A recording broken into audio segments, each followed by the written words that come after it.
Hey guys, welcome back. We have come through into the Nether, which we've got a bit of a Nether hub going on. Basically, everywhere is here. This should say the mountain. Yeah, capitalization of M's. So yeah, everywhere has a link via this hub, or will have a link via this hub.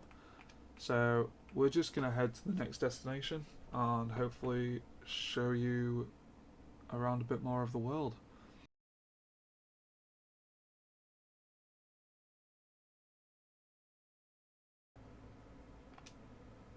Sweet. Welcome to Japan.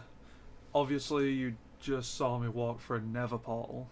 However, now I've magically appeared nowhere near that Nether portal because it doesn't make for a nice entrance. So yeah, we are here. So I spent a lot of time trying to work on making this area look as natural as possible. It doesn't really work. It's a lot of area that is kind of hard to blend in. I'm still need to work on the terraforming, but it's getting there. One of the main things was somewhere to sort out your vines. So used a lot of vines when I was terraforming. A lot of vines. So many vines. So yeah, place there where you can actually harvest them, and then we head up to the main actual building. So we'll pretend that we've flown in from the Torii Gate, and then we've just floating up this glorious staircase. This is a really nice, easy way of creating depth to something. Just put a couple of upside down stairs or some walls in. Like, that was really bland and just looked boring. That makes a huge difference. Could probably do more, but I didn't want to overcomplicate it. And then we've got Japan. So this is a Japanese inspired building, aimed as like a marketplace for all of our traders. So the bottom layer is librarians, and to fuel them, we did what I love doing, which was built ourselves a nice little sugarcane farm out here. Sugarcane farm. Then we can build paper to give to these guys. So nice first impressions, I think. So part of the joy of this was making it feel like you're really, really in the environment. So a bit more decorated on the outside. Rustic pathway. Again, stairs, slabs, mixing them up, putting a lot of different texture in. And then, yeah, it just looks imposing. And as you walk in, I wanted to keep the same feel as outside, but make it feel fresher. So we've got all of our books. I believe we've got every book covered, and some of them we've got in like second options with these guys. And then what I didn't realise is sweeping edge, and some books aren't actually in bedrock, they're only in Java. So yeah, we've got a few guys that are on the dole currently. They don't have a job. Enchanting room in the middle if you need it, which you shouldn't because you can buy any book. And then we've got anvils at each of the doorways so that you can enchant everything. There's spare leather. Obviously there'll be spare paper from outside, but that's that for now. Water elevator up to the next level, and then we've got all of our traders here. So we tried to get a couple of every profession, just so that if you needed something you could come to these guys. They're not always useful, like a lot of them are in the wrong place. Go back to bed. But certain things you can only get through these guys, or you can get easier through these guys rather. And then again, water elevator up to this layer. This is if we wanted to have more villagers. Don't really need it. And just a nice little top portal. So this is a beacon for speed, just because it's nice to run around a lot. Who doesn't love running around? Yeah. That's Japan. Nice and simple. We'll head over to what I call the Mothersheep, which was... Oh, I don't know which way it is. That's the mountain, so it's this way. The Mothersheep was designed to be like a resource centre for pretty much everything. So let's go to the Mothersheep.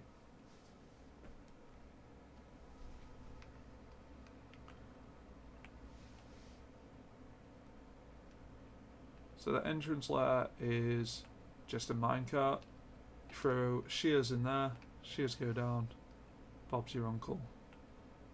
We'll start at the top, because I think my piston elevator's actually stopped working. I think something's broken. So we have all flower types here. Not all flower types. We have most flower types, and most that you can make dyes with. So that if you need a dye of a particular colour, you can head up to that layer and activate it, and then it will just keep churning out many flowers of that colour. We've got a little sorting... In fact, this doesn't actually sort it, it just takes it from the main areas and brings it across here. So these are all the resources you can get from here. Bamboo's always running. Glass, there's just some furnaces up there. Sand you do have to actually collect. Iron, there's an iron farm up there. And then we've got gravel again you have to collect. And these things can all be made here. So we'll do a quick tour of what's around. You've got the flower area, nice and easy. Flick the lever and that just nice and steady. Bonemeal's the flower, crush the flower. We've got our tree farm in here, and again I think this is broken, but we should...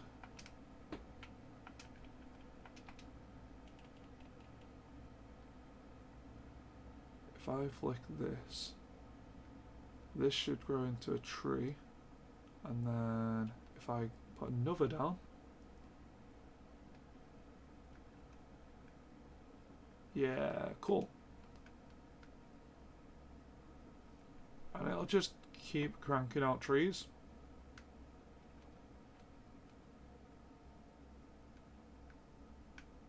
It's not the most efficient, like to the point where it's almost just easier to go and grow the trees outside.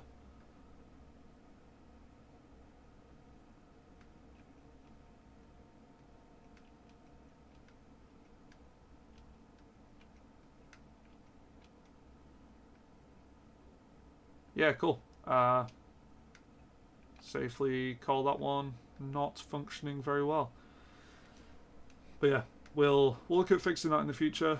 The idea is that this pushes all of the trees across to here. That pushes it all the way out to here, and then you can just go across and harvest those manually.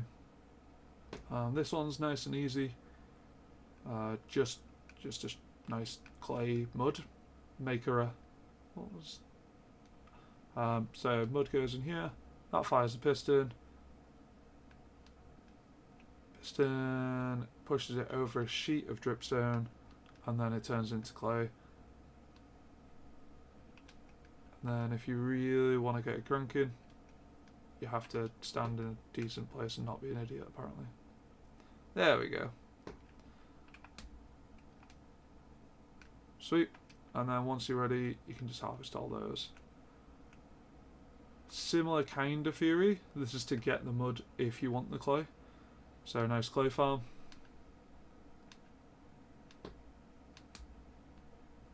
And then once you've done that, same thing again, it'll just fill a massive platform of mud that you can harvest and take ready for the clay. We have broken rails.